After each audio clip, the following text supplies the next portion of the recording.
Binanata na ni Tito Mars si Finest China, pare. Bet ko na si Finest China, bago pa siya mamigay ng mga 1 million giveaways, 10 million, pampaaral, gadgets, at chuchu, ganyan-ganyan.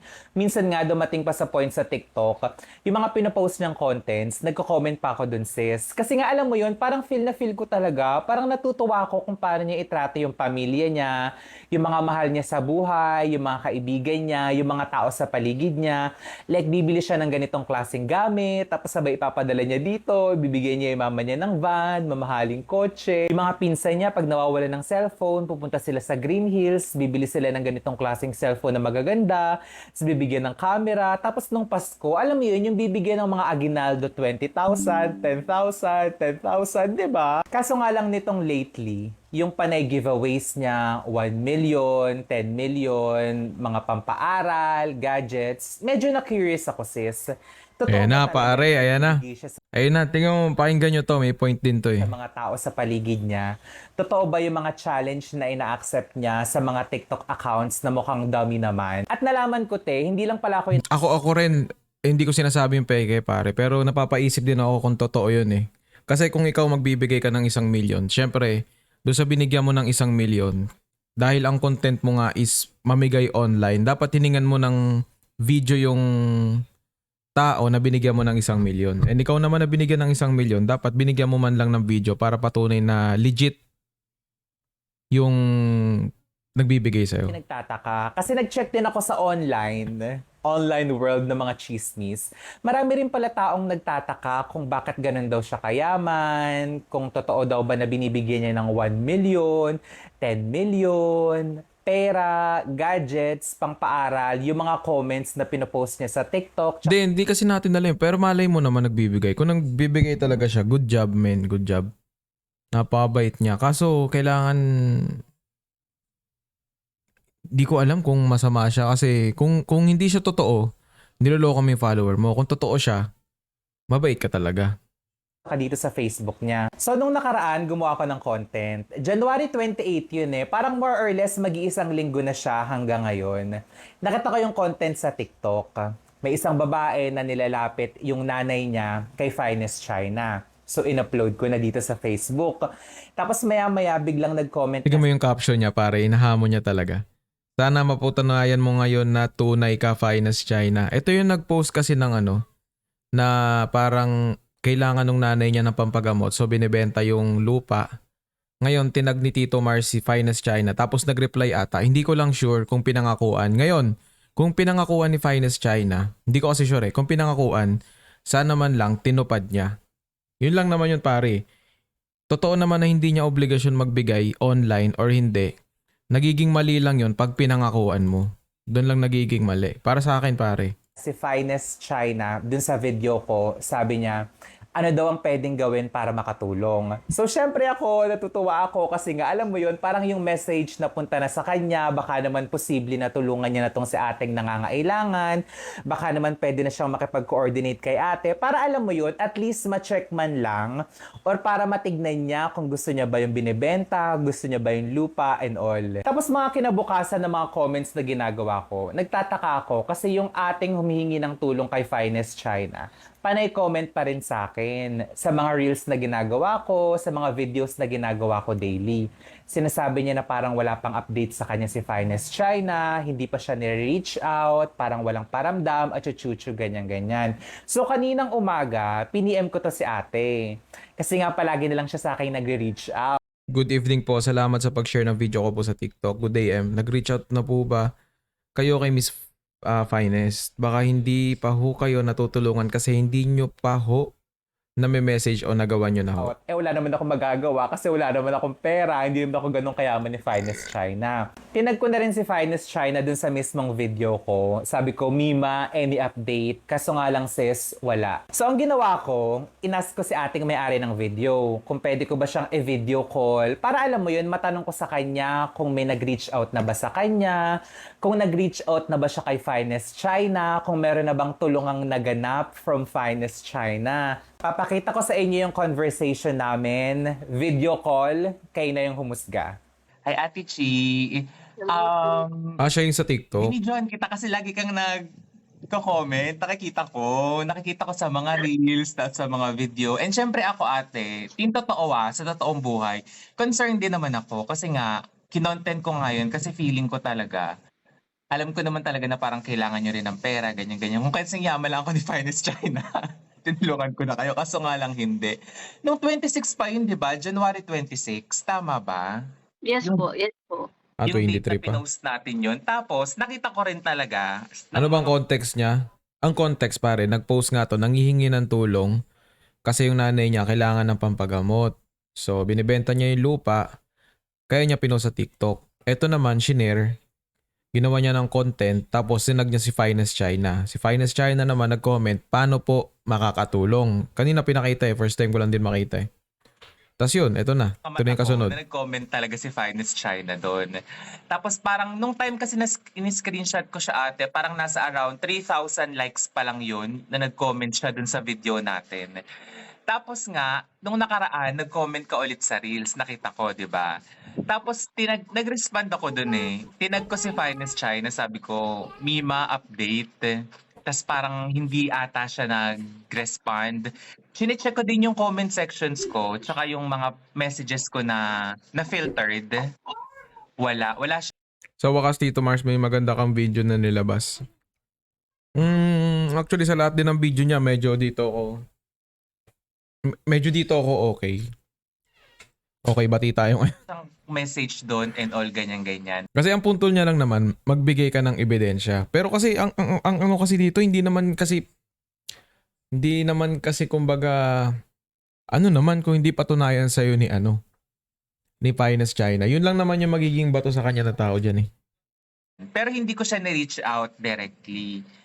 Tapos, kaya kita tinanong kanina kung nag-message ka na ba sa kanya kasi nga baka nga parang hinihintay lang niya, ganyan-ganyan. Pero nag-message ka na, di ba? Go. Anong Sobrang sabihin mo? dami. Oo. Sobrang daming messages na. Yung kaninang sinend mo Yes. sa akin. Kaya Sa- medyo sabi ko, ay, baka ayaw din talaga niya. So, medyo tumigil-tigil na din ako. Baka makulitan. Nahiya ka na rin kay Finest China. Pero Yes.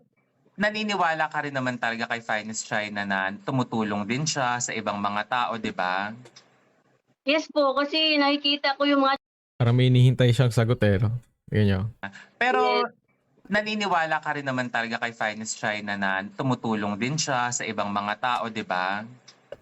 Yes po, kasi nakikita ko yung mga challenge eh. Tapos nakikita ko rin yung post niya. So sabi ko, bakit kaya hindi ko itag si Ma'am Finest? Baka naman na gusto lang niya or baka mapansin niya ako, ganun. Baka hindi naman kasi challenge yung akin eh. Baka lang na. Nilapit mo lang. Kami. Sige ate, ito sa video na to, isasali ko to dun sa content. Sabihin mo kung anong gusto mong sabihin. Para at least, hindi lang ikaw. Kasi marami kayong Finest China Empire eh. Ako kasi, gusto ko rin si Finest China. Fina-follow ko din siya. Pero hindi naman palagi sa mga contents niya. Sige ate, go. Ituloy mo yan. O kasi ay iyakin ako. Sige ate, Kasi, go. Okay oo, lang kasi yan. kailangan talaga namin yung talaga siya ibenta. Although matagal na siya nakapost sa market sa Samar, dito sa Manila. Mm. Sa Facebook ko, nakapost na rin siya matagal. Pero wala pa talagang pumapansin. So may pumapansin man, ang gusto, maghulog lang ng ang kaunti ay mag-down, tapos hulugan na yung iba. So hindi kasi pwede yun kasi malaki yan kasi yung kailangan namin kasi sa sakit ni mama stage 4 pancreatic cancer na po kasi sa kanya. I see. Sobrang malala na po kasi yung mama ko. Pag kumakain po siyang kaunti, sinusuka niya kasi sa sobrang daming bukol na po sa loob ng pancreas niya at saka sa liver, tsaka may Hirap na tubig niyan. din yung lungs niya. Nalapit Kaya- mo na rin naman ate sa mga ano yan, di ba? Yes Sa po, mga- kung makikita mo yung mga video, sir, na lumapit ako sa malasakit, sa mayor, sa congressman, na pagdaanan ko na po yun. Oo. Binaba sila, bakit kay Ma'am Finest? Bakit hindi tumulong sa mga gobyerno? Nadaanan ko na yan, sir. Kung makita mo yung post ko kung gaano kahirap, nadaanan ko na po yan lahat. Nangutang yan sa gobyerno, lumapit sa barangay, nadaanan ko na yan, sir. hindi naman kasi sa lahat ng pagkakataon, kung katulad ngayon sir, herbalist doctor kami, hindi naman pwede ilapit sa gobyerno yan sir kasi hindi na po hospital. Oo. Oo, hindi nga Kaunting po pwede yun. kami, so gumagasto po kami ni mama ng 6,000 a week. Kasi dalawa po kami nagagamot Ako kasi rin may ano din ako. So since malaki po yung ginagastos namin buwan-buwan, so talagang naubusan na po talaga kami, nawala na, nangutang po kami, may mga utang po kami. Oo. Kaya nag-ano po kami, naibenta yung lupa kasi hindi naman po agad na mag-stop yung gasto namin ngayon Tuloy-tuloy po yan kasi ilalaban po namin yung mama namin. Hindi naman namin nahayaan. Oo. Katulad ng iba na pahingahin na si Tama lang. Totoo yan, ate. Taga saan kayo? Dito kami sa Caloocan, sir. Ngayon. Okay. Sa ano, Pero north or yung south? sir, lupa, Mm-mm. taga Borongan Eastern Samar kasi sila mama. Mahirap So kasi may benta lupa yun eh. sila doon. Tapos may lupa rin sila dito sa Manila. Mm. Pero yun na yung alas namin na huling ibebenta talaga. Yung, oo. Yung nasa Samar. Opo. Tama. Kasi pag mag-post ka, ang daming bashers. Hindi pa nga binabasa yung caption ko. Di ba nga? So, So, diba? magkano ba yun? Para pag nakita to ni Finest, Ano lang malalaman niya. naman, sir. Oo, 475 square meter. Mm-mm. Yung unang presyo namin, sir, 800,000 lang naman po. Pwede pa po siya tumawad. sir, 470 tapos Eastern Samar 2,000 halos 2,000 pesos per square meter. Medyo mahal yun Tapos hindi pa commercial.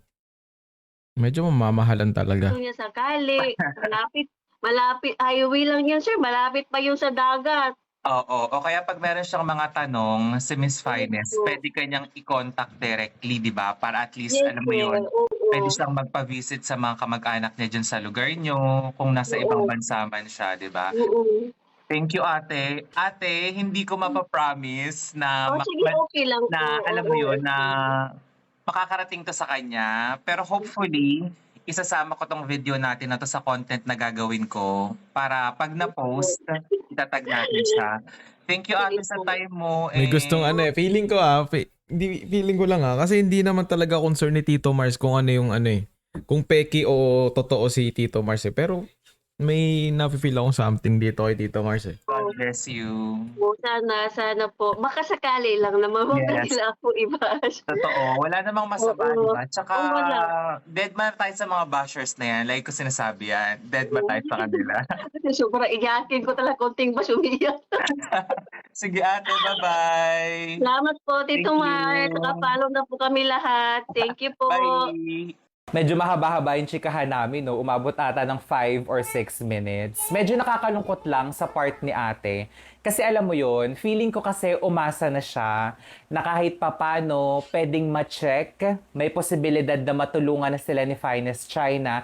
Kasi nag-comment Nag-comment si Miss Finest China dun sa video na ginawa ko o sa video na nilapit Comment lang natin hindi sa naman kanya. pinangakuan Tinanong niya kung paano daw ba siya makakatulong. Kaso nga lang kahit na ilang send na ng message, kahit ilang tag na sa kanya, wala pa rin siyang respond. Hindi ko naman sinisisi si Finest China dito Baka naman sabihin ninyo, pinapalabas ko na parang irresponsible siya, tag-tag ng ganyan, hindi naman tumulong, kachuchu, ganyan-ganyan. Hindi naman ganun yun. Hindi natin siya masisisi at hindi ko rin naman talaga siya sinisisi kung bakit hindi siya nakakapag-respond. Kasi malamang sa malamang, meron siyang mga bagay na ginagawang mas importante kaysa sa pagsagot sa mga comment na nasa social media, mga message sa kanya, which is valid naman talaga. Pero alam mo yun, bilang nagtanong ka sa taong sobrang nangangailangan kung paano ka makakatulong, sana man lang, kahit papano, nabigyan ng kahit konting oras man lang na marespondan. Oo nga, dapat nireplyan man lang kasi umaasa yung tao Pwede mo lang sabihin na hindi mo siya tutulungan. Or pwede sana hindi mo man lang nireplyan. Kasi naasa na lalo na nasa bingit na ng yung nanay niya masagot. Alam mo yun, yung mga ganong klaseng exenesis, di ba? Para kang lumapit sa isang kaibigan na sinabi mo na, friend, baka naman pwede mo akong tulungan kasi kailangan ko na talaga ng pangbayad ng upa ng bahay namin. Kung hindi, mapapalayas na ako. Ang sabi ng kaibigan parang mo, na-ghost nga sabihin mo sa akin kung paano kita matutulungan. Tapos sabay sinabi mo kung paano siya makakatulong sa'yo. Ilang araw nang nakalipas, wala pang paramdam. Anong mararamdaman mo noon, di ba? Alam kong hindi responsibilidad ni Finest China na tulungan si ating nag-post. Clear yon, alam na alam nating lahat yan. Pero kasi sis, alam mo yon, yung salitang binitawan mo, na paano po ako makakatulong, sabihan nyo lang. Something to that effect. Oo nga. Yun yung May pinangahawakan point ng pa, Ari. taong naniniwala sa'yo. Personally, wala akong hate kay Finest China kasi hindi naman ako yung nangangailangan ng tulong niya eh. Ako okay lang ako sa sarili ko. Si Ate Chi yung may kailangan sa kanya. Pero sis, alam mo kasi yun, yung credibility mo bilang famous content creator. Yun ang gusto niyang nandun ka mas ipalabas, pare. Yun ang gusto niyang ipakita, yung credibility ni Finest China. Kasi, kung totoo man si Finest China, mapalabas niya na totoo si Finest China, wala naman siya walang mawawala sa kanya eh. Walang mawawala kay Tito Mars. Ngayon, pag napatunayan naman na peki si Finest China, sira ang karir ni Finest China, pare. Kilala sa pagtulong mo sa mga tao, sa pag-accept mo ng mga challenges, sa salita mo, tapos sabay ganito. Alam mo yun, parang nagpahayag ka ng interesado kang tumulong, pero hanggang ngayon, 1 week after, wala pa rin kahit isang message man lang, o kahit alam mo yun, small chance man lang na pwede mo silang matulungan. Dito natin malalaman sa mga nagtataka kung talagang totoo ba talaga yung mga giveaways, yung mga patulong, at chuchu galing Oo, win-win si Tito Mars eh. Kung ano lumabas man. Ngayon pa nga lang eh, win na siya eh. Nagka-views siya pare oh. 1.8 million views. Ngayon pa lang win na siya pare. Sa pag-check pa lang ng credibility ni Finest China, win na agad yung naano niya. Wala pa siyang talo min. Wala pa siyang talo. Alam mo kung ba't siya nagmumukhang talo ngayon pag sa TikTok mo tinignan? Kasi yung branding niya, sinimulan yung branding niya sa negativity eh. Kaya anything na sabihin niya ngayon, parang negative yung dating tuloy. Pero dito sa video na to, chinecheck niya lang naman yung kung totoo ba yung kay Finest China. kay Finest China. Again, wala akong hate kasi hindi naman ako yung nangangailangan ng tulong niya. Taga-chismis lang ako at shinare ko lang naman yung point of view ko dito. So sana makarating to kay Miss Finest China. Ayun lang. Naghahamon talaga si ano eh. Pero may point siya eh. May point siya pare eh. Ang mangyayari na dyan susunod, marami nang magko-question sa credibility ni Finest China. So, ang main na affected lang talaga dito si Finest China sa ginawa niya. Pero kasi, gawin niya to o hindi, darating at darating talaga yun eh. Meron talaga magko-question eh.